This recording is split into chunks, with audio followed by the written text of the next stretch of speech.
সরকারি চাকরিতে 1 লক্ষ শূন্য পদে কর্মী নিয়োগ করা হবে। সোমবার নিজেদের পূর্ণাঙ্গ বাজেটে এমনটাই ঘোষণা করল শুভেন্দু অধিকারীর সরকার।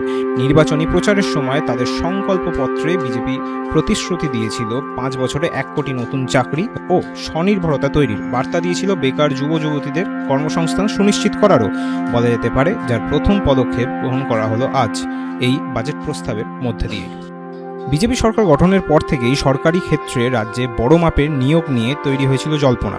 ইঙ্গিত দিয়েছিলেন খোদ মন্ত্রীরাই।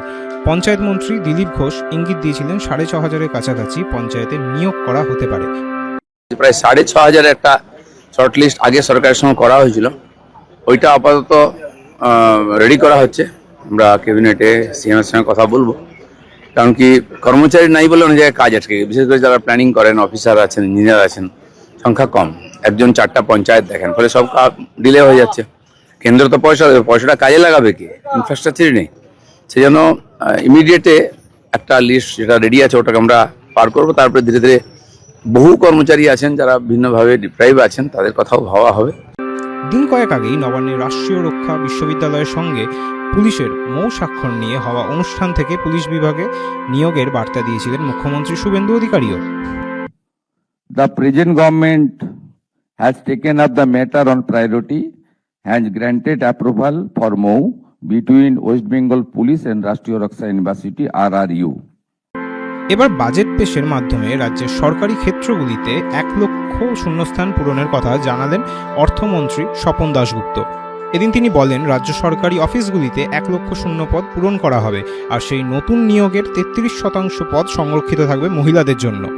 সরকারি অফিসগুলোতে 1 লক্ষ শূন্য পদ পূরণ করা যাবে, যার 33% মহিলাদের জন্য সংরক্ষিত থাকবে।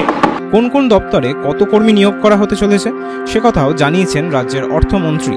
তিনি বলেন, 1 লক্ষ শূন্য পদের মধ্যে 20,000 শূন্য পদ রয়েছে পুলিশ বিভাগে, 50,000 শূন্য পদ রয়েছে শিক্ষাক্ষেত্রে, 1,000টি ইস্টার্ন ফ্রন্টিয়ার রাইফেলসের পদে নিয়োগ করা হবে। এছাড়াও অন্যান্য সরকারি দপ্তরেও বাকি শূন্য পদ পূরণ করা হবে। পাশাপাশি যে বিভাগে প্রযোজ্য সেখানে 10% পদ অগ্নিবীরদের জন্য সংরক্ষণ করা হবে। এই শূন্য পদগুলোর মধ্যে 20,000 পুলিশ বিভাগ, 50,000 শিক্ষক, অধ্যাপক, অশিক্ষক কর্মী, 1,000 ইস্টার্ন ফ্রন্টিয়ার রাইফেলস এবং বাকি অনেক সরকারি নিয়োগ করা হবে। যেখানে প্রযোজ্য সেখানে 10% অগ্নিবীরদের জন্য সংরক্ষিত থাকবে। পরিষ্কার আমরা বলেছি, এই অর্থবর্ষে 1 লক্ষ নতুন নিয়োগ হবে 20,000 পুলিশে এবং 50,000 শিক্ষক, শিক্ষিকা, শিক্ষাকর্মী, অধ্যাপক এবং আমাদের অন্যান্য যারা শিক্ষা প্রতিষ্ঠানকে সেবা দান করেন, 50,000-এর কথা বলা হয়েছে। বাকি 30,000-এর ক্ষেত্রে সরকারি অফিসগুলো ডাটা এন্ট্রি অপারেটর, চুক্তিভিত্তিক লোকেদের দ্বারা চলছে। সেখানেও যে যে দপ্তরে যেমন যেমন ভ্যাকেন্সি আছে তাকে পূরণ করা হবে।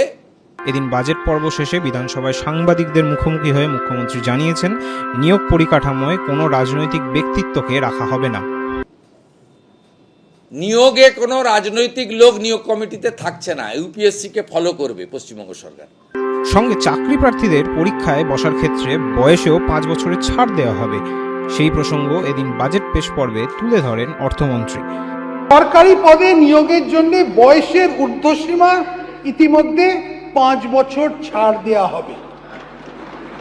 এই সুবিধা পরবর্তী 2 বছরের জন্য বহাল থাকবে। পাশাপাশি যারা এই সকল নানাবিধ প্রতিযোগিতামূলক পরীক্ষার জন্য সরকারি বা সরকার পোষিত প্রতিষ্ঠানে প্রস্তুতি নিচ্ছেন, তাদের এককালীন 30,000 টাকা আর্থিক সহায়তা করা হবে।